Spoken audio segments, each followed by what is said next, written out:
Buona serata a telespettatrici e telespettatori di TV7, bentrovati ad un nuovo appuntamento con il Sindaco Risponde, ben trovato nei nostri studi al vice sindaco di Padova Andrea Micalizzi. Buonasera a tutti. Senta vice sindaco, lei oltre a fare le veci del sindaco nel momento in cui il primo cittadino è assente, è anche un po' l'uomo dei cantieri, perché insomma lei ha, questi assessorati legati alle opere pubbliche eccetera, quindi la vediamo sempre in giro per strade, cantieri le piace? L'Umarell ufficiale del comune. No, ma insomma credo che sia anche un assessorato di grande responsabilità, perché comunque sappiamo quanto da tutti i punti di vista le opere pubbliche vadano ad impattare anche sulla quotidianità dei cittadini, oltre a poi cambiare il volto della città in futuro. Quindi certo che le decisioni vengono prese da una giunta nella sua interezza, però lei insomma ha questi assessorati che comunque sono assessorati anche abbastanza di rilievo, insomma.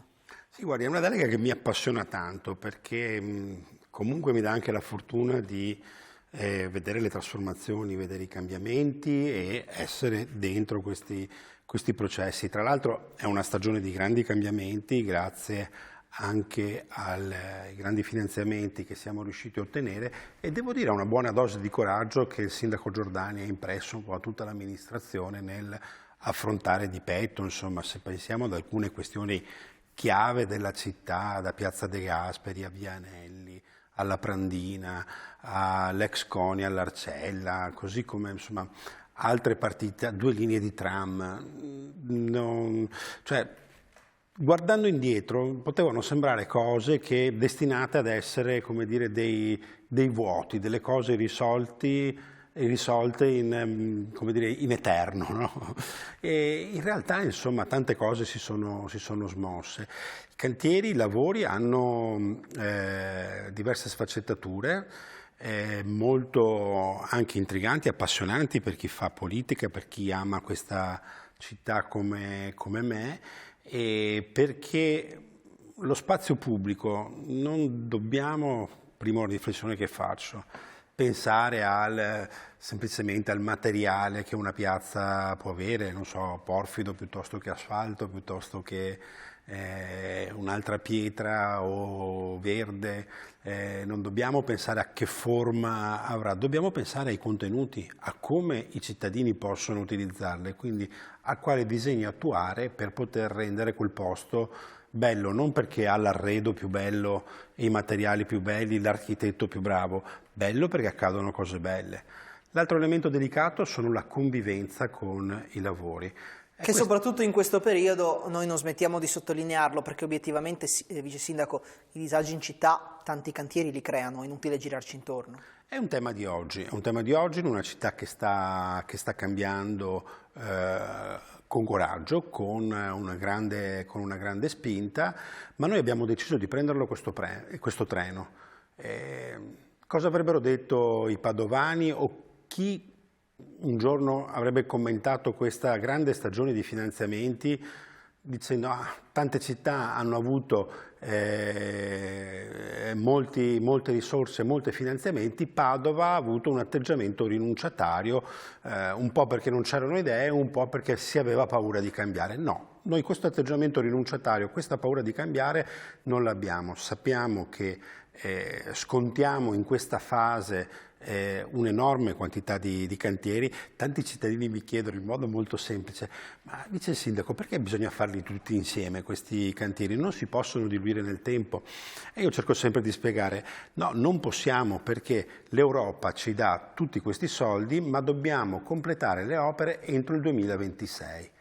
Sono tempi ben precisi da rispettare. E quindi noi non possiamo permetterci di fermare, e siccome non possiamo neanche permetterci di dire un giorno non abbiamo sfruttato questi enormi finanziamenti, oggi ci troviamo con tante cose da fare e nessuno all'epoca ci ha pensato, no, Padova è una città che invece verrà ricordata come tra le città che più di tutte hanno sfruttato i finanziamenti PNRR. Ma pensiamoci, quante volte ci siamo detti: ma non bastano i soldi del comune, non vogliamo pesare sulle tasche dei cittadini padovani aumentando le tasse, perché non si prendono i soldi dall'Europa? Stiamo prendendo i soldi dall'Europa. Certo. Quante volte si dice cantieri infiniti che non... L'Europa ci ha dato il termine del 2026 e il 2026 non rispetteremo questo termine. Altro aspetto che mi viene da pensare, insomma, legandolo un po' al tema dei lavori pubblici, delle grandi opere, eccetera, è quello un po' legato ai tecnicismi, alla burocrazia, perché ovviamente si ha a che fare con bandi, con gare e quant'altro. Quindi le chiedo, lei che comunque già da un po' se ne occupa, è stato faticoso all'inizio, insomma, entrare in questo mondo che è un mondo anche abbastanza tecnico e che sappiamo ha precise regole da rispettare? Bisogna entrare nel tecnico perché alle volte un amministratore può essere animato dalle più buone intenzioni di voler raggiungere un obiettivo, ma poi se non conosci i percorsi per poterli realizzare, questo obiettivo non lo raggiungi. E quindi si rischia di fare anche alle volte la figura di quei politici, quegli amministratori che promettono una cosa e poi non la fanno. Alle volte questa promessa è anche in buona fede e poi è la burocrazia o è il percorso tortuoso che non ti permette di realizzarlo. Io devo dire una cosa, noi abbiamo una grande squadra di tecnici in comune, gli uffici hanno affrontato con il personale del Comune di Padova, stiamo affrontando una stagione molto intensa. Ed è solo la passione di queste donne e di questi uomini che ci sta consentendo a noi della Giunta dell'amministrazione di poter conseguire questi obiettivi. L'altro ringraziamento però va fatto, sì. Lo faccio sempre, non posso mancarlo questa volta ai cittadini padovani, perché la città la usano loro. E sono molto pazienti, bisogna dire la verità ai cittadini, vice sindaco. In questo periodo si trovano in una città che è in grande trasformazione e quindi con alcuni disagi e quindi la tangenziale col guardrail da sistemare, la rotatoria vicino agli ospedali perché bisogna che passi la linea di tram. In questo periodo abbiamo l'incrocio, quello su via Sografi, stiamo apprestando vicino agli ospedali anche lì altri cantieri, penso al ponte Paleocapa che stiamo ristrutturando, ma che se non lo stessimo ristrutturando lo avremmo chiuso tra un po' perché è inagibile, insomma, quindi per fortuna che si stanno facendo sti lavori. E alcuni ti dicono, è una scommessa, come dire un sacrificio che facciamo per una città migliore, tra poco altri ti domandano appunto la domanda che facevo prima, ma perché tutto insieme? Capiamo i lavori, ma perché tutto insieme? Dobbiamo finire entro il 2026, altrimenti non ci danno i soldi. Tempi invece un po' più lunghi, non certo entro il 2026 perché stiamo parlando di una partita diversa, sono quelli legati alla realizzazione della nuova questura che sorgerà in Via Anelli e su cui negli ultimi giorni insomma ci sono state delle novità perché stiamo cominciando a vedere i primi rendering, insomma ci stiamo facendo un po' un'idea di come sarà la nuova questura di Padova. Ecco, voi vice sindaco siete stazione appaltante, cosa significa? Pur non avendo l'onere diciamo di realizzarla voi, in qualche modo ve lo siete presi. Credo che sia anche come dire, un segno di fiducia che vi è stato accordato, ma che ovviamente richiede molto impegno, soprattutto in questo periodo con tutto il resto del lavoro che c'è da fare.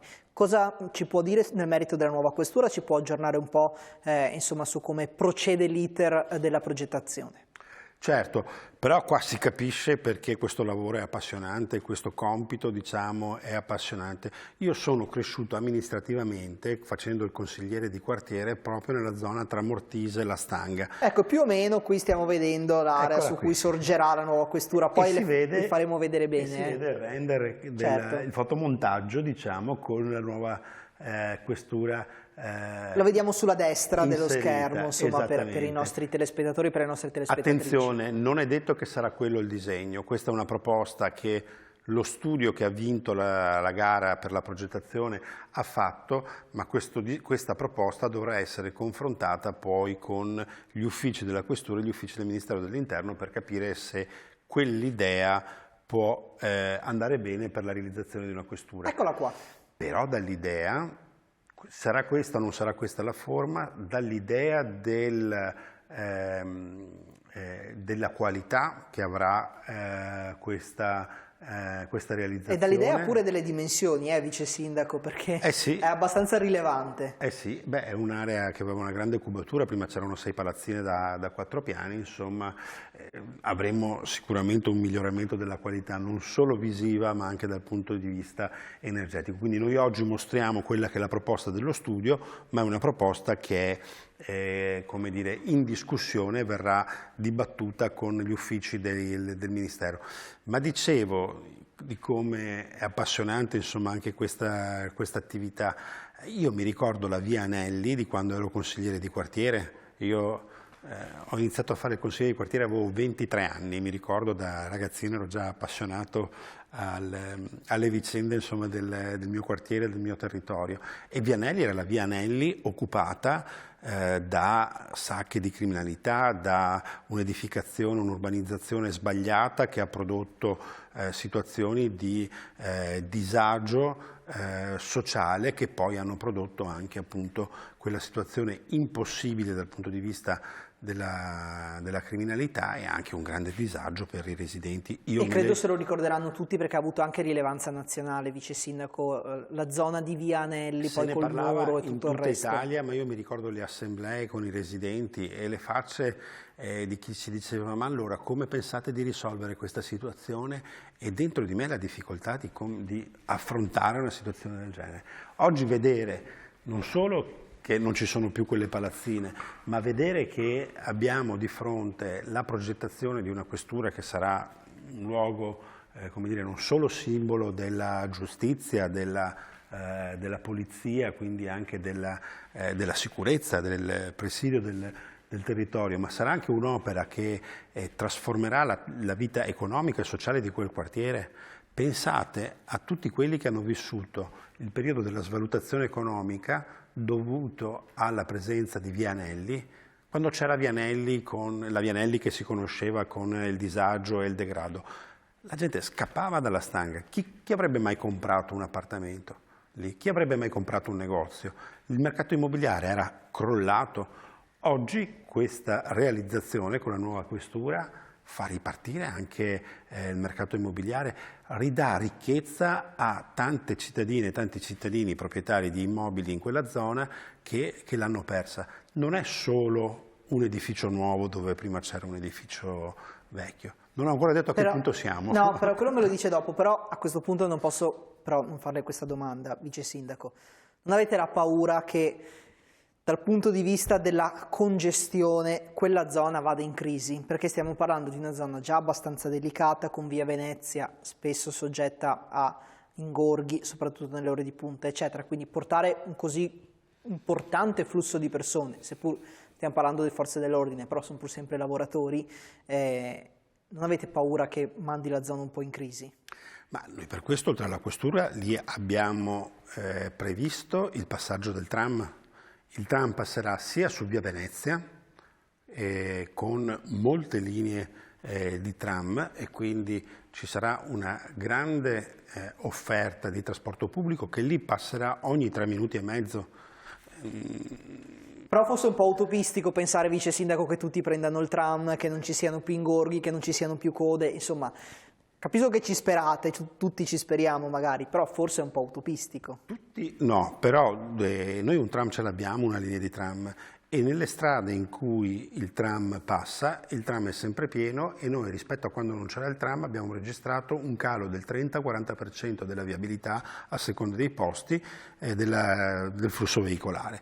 Quindi è un dato che non è una speranza, ma è un dato che riscontriamo sull'esperienza che noi già stiamo avendo. Il mezzo pubblico, quando è competitivo, lo si preferisce all'auto, perché già oggi tanti preferiscono andare in centro in tram piuttosto che in macchina. Poi le esigenze sono particolari, c'è sempre bisogno anche di consentire l'arrivo in auto, ma è ormai un dato assodato, e l'abbiamo sperimentato anche nella nostra città, che con il tram si riduce dal 30 al 40% nelle strade in cui lo attraversa il flusso veicolare precedente. Quindi ci sperate, insomma, dai, avete buoni dati che lo fanno abbastanza immaginare.